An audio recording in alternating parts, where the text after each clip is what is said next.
আমাদের আইনমন্ত্রী এবং স্বরাষ্ট্রমন্ত্রীকে ওপেন চ্যালেঞ্জ দিয়ে গেলাম আজকে।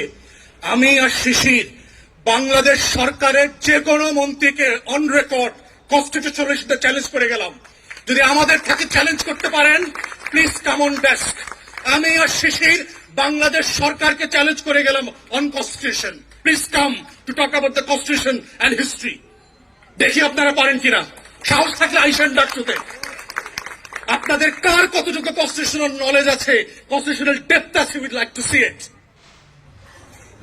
বাংলাদেশে বোগাস আর্গুমেন্ট দিচ্ছেন পার্লামেন্টে, বোগাস মিসলিড করছেন, মিথ্যাচার করছেন। গুমের ব্যাপারে দেখলাম আইনমন্ত্রী প্রপারলি মিসলিড করেছে। বুঝতেই ভাই, এদিকগুলো হচ্ছে কলিজা। ব্যারিস্টার ফাহাদে কি বলতেছে দেখছেন তো, যে ব্যারিস্টার ফাহাদ এমনকি শিশির মনি তারা দুইজন মানে ওপেন চ্যালেঞ্জ করতেছে স্বরাষ্ট্রমন্ত্রী এমনকি আইনমন্ত্রীকে, ওপেন চ্যালেঞ্জ করতেছি। এখন বুঝেন তাদের নলেজটা কোন পর্যায়ের হইলে আর কতটুকু হইলে একজন দেশের স্বরাষ্ট্রমন্ত্রী এমনকি একটা দেশের আইনমন্ত্রী এইভাবে ওপেন চ্যালেঞ্জ করতে পারে। এগুলো কলিজা লাগবে, ঠিক আছে, এগুলো কলিজা। আর এইসব কলিজা মনে হয় না এই যে তারা এইসব ওপেন চ্যালেঞ্জ অ্যাকসেপ্ট করার মতো।